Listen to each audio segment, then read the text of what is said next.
Ironically, when Saul made the young man his trusted aide, Saul's heart was possessed by a new and stronger sin, envy. Saul very much favored David, but when they started to make up songs about how David had slain tens of thousands, whereas Saul had only killed thousands, this started to bother Saul. Saul envies David because David is a star. David is everything that Saul hasn't managed to achieve. He has the people's love. He has the promise of a bright future. The parallel to this might be a CEO who has a subordinate who's something of an upstart and who's getting too much attention. And so then they might try to undo that subordinate. In the case of Saul, Saul really did try to undo David. In fact, Saul tries to kill David with his spear, but David survives the king's murderous envy. He has God's favor, and Saul has this powerful bitterness that will in the end his life. As much as anything, the tragedy of Saul and David is a story of the corrosive power of envy in politics and government. In 44 BC, the political envy of a small group of conspirators toppled a government and changed the destiny of Rome.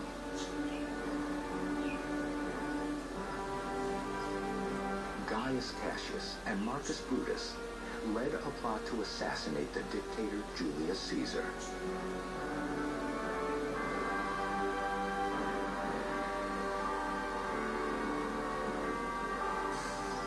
Cassius is envious of Caesar, and then he appeals to Brutus. Brutus's motives are that he has the concern with the well-being of the Republic, so he does have a sort of loftier motive, but he's played or manipulated by Cassius.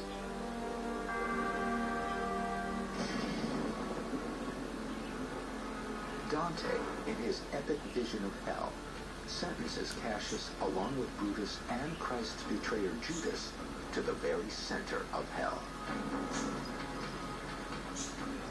In Dante's Inferno, the lowest level, you have a punishment being handed out to some of the great betrayers, those who betrayed Caesar and Jesus. The envious Cassius is to be gnawed by Satan until the end of time. But the literary Cassius may not be an accurate portrayal of the historical assassin. The real Cassius might have considered himself a patriot. What some viewed as the sin of envy, he may have seen as justice. There is some connection between envy and injustice and grievance.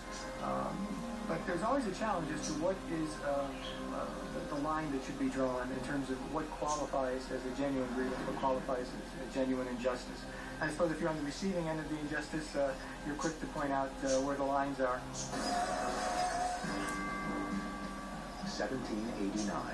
A revolution in France promised liberty, equality, and fraternity. A number of philosophers have described revolutions as sometimes being motivated by envy.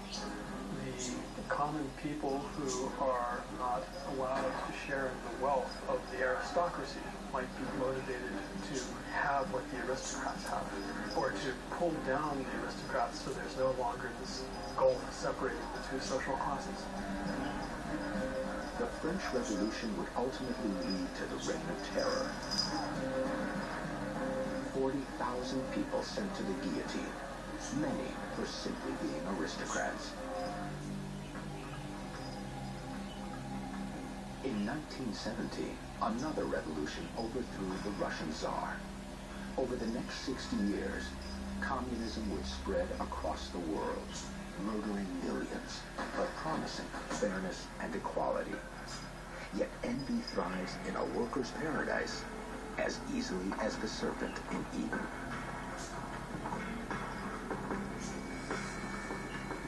Socialism's concerned with everyone being kept at the same level and sharing of fruits of society. The downside, though, is if the most skilled and most talented members of a society are not at liberty to pursue their skills and talents without the fear that other people will resent what they achieve, attack them as a result of their success, it could inhibit the society as a whole. The difference between capitalist and communist society appeared in high relief in divided post-war Germany. Germany is divided between a kind of extreme socialist society and a free market capitalist society. And in Germany, when Germany is divided east and west, and you have the same populations of people, but under very different systems, and you look at the productivity and the prosperity of these two nations, you could see the lack of productivity, lack of wealth pretty substantial.